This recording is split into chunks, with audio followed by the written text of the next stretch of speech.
Hi, welcome back to our episode looking at when Ring of Honor took over the world.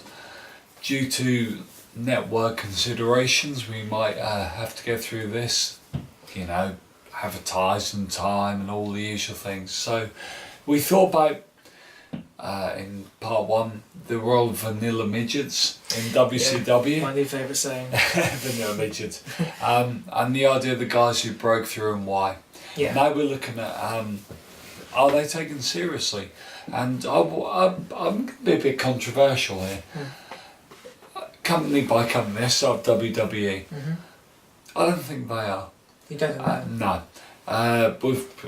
We've covered Cesaro. We will cover. Yeah. I will now make a proclamation. We will mention Antonio Cesaro. Anthony, that's his brother.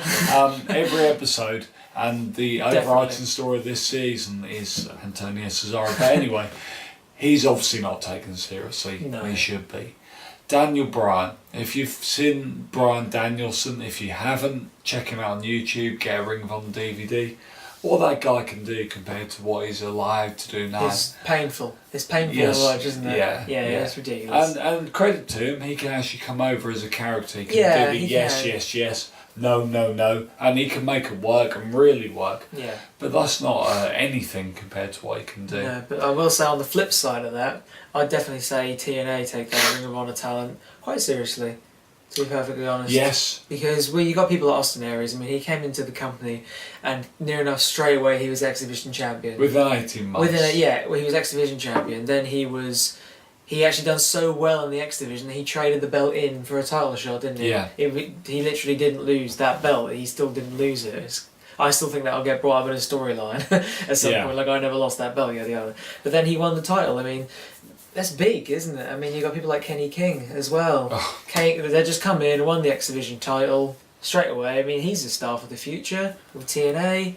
I think going back to what we said previously, TNA have seemed to be, even in the Hogan era, because don't forget Kenny King turned up during the Hogan era, Yes, well-entrenched Hogan era. Very true. Always seemed to have the willingness to take these guys on board and actually give them the push. Yeah. I'm going to go back to WWE. I'm going to say something I'd like to put out there for you guys, get back to us. Comment below.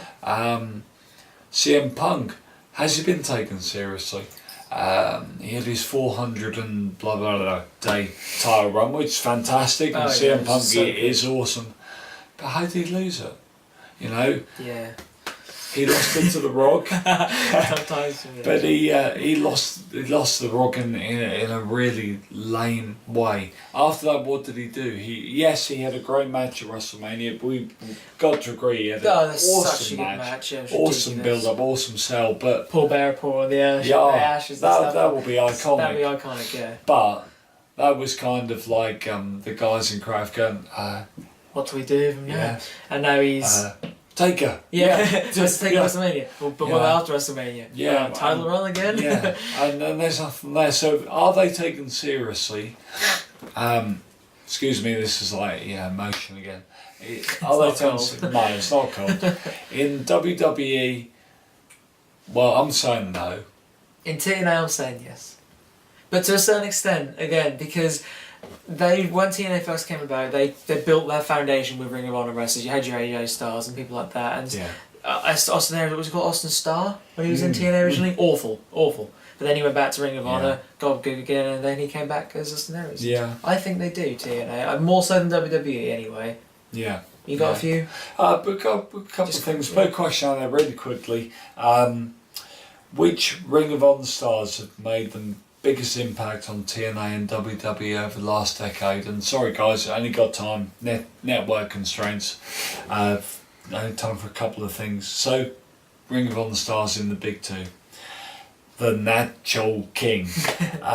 Joe Punk Danielson, Aries. I forgot about Joe, yeah. All obvious choices.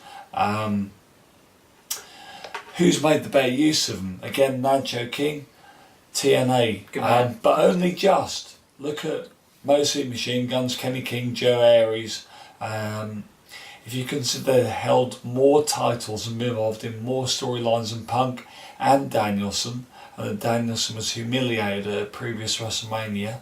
By Shane. Punk has been one of two focal wrestlers, in WWE. Cena being the other, has been a huge draw. I feel, this is the Nacho King, I feel the Punk build with reference to Barry was weak and rushed, although the match was class. Punk, Ziggler, Danielson triple threat rivalry is the WWE dream storyline. It would be like Joe, Danielson, Styles. Got to disagree with the thing on Punk and Taker. Thought it was class. Yeah. Personally, but Nacho King, you know your stuff. Respect is due. I think that's about it now, guys. Next time, we're going to look at the 2001 WCW ECW invasion of WWFE. Never sure again. It was a transition period. And the question is, why did it fail? But for now, from the SeNsAtIoNal one, and from the Lawman, Stay sexy.